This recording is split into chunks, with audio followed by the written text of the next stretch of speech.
DJ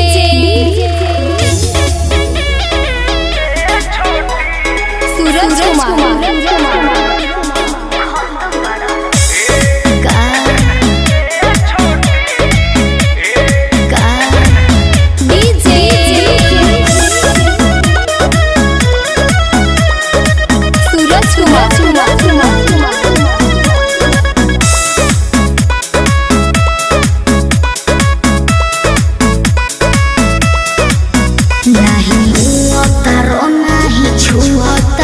नहीं हुआ के रस खाने छुआ तारा खत्म बड़ा हो नहीं हुआ तारा नहीं छुआ तारा नहीं हुआ के रस खाने छुआ तारा तारा दिलवा में हमारा तो खोट लागता ये छोटी तारा चोटी से चोट लागता सचो ये छोटी तारा चोटी से चोट लागता बर्दाश्त करो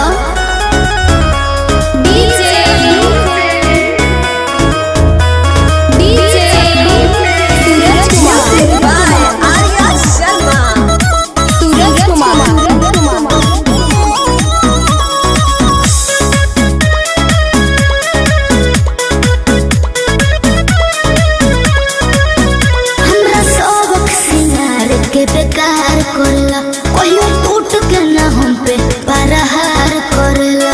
काहे हो अरे पगली क्या कहत रे बुझा गोरी सटला या खटला से गल गईनी तोहर देखी सूरतिया फिसल गईनी अब तो कमर के नीचे भी उठला गता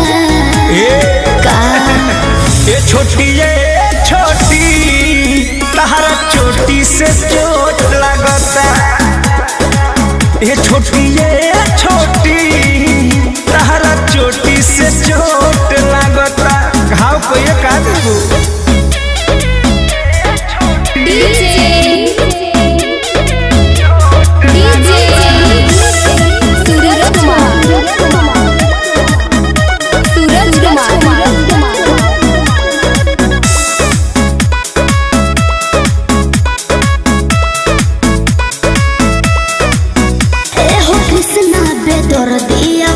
प्यार करो नहीं तो होई विरोध जी अरे वाह क्या वाह ओहो हनु हम जानतानी जवन चाहतारू अभी पहिले उठानी में डाहतारू देह पहिले से ज्यादा तुहर मोटा लागता छोटी जी ए छोटी तारा चोटी से चोट लगता तब झूठा ये छोटी तारा चोटी से चोट लागता हो नहीं हुआ तारा नहीं छुआ तारा नहीं हुआ के रस खाने छुआ तारा तारा दिलवा में हमारा तो खोट लागता ये छोटी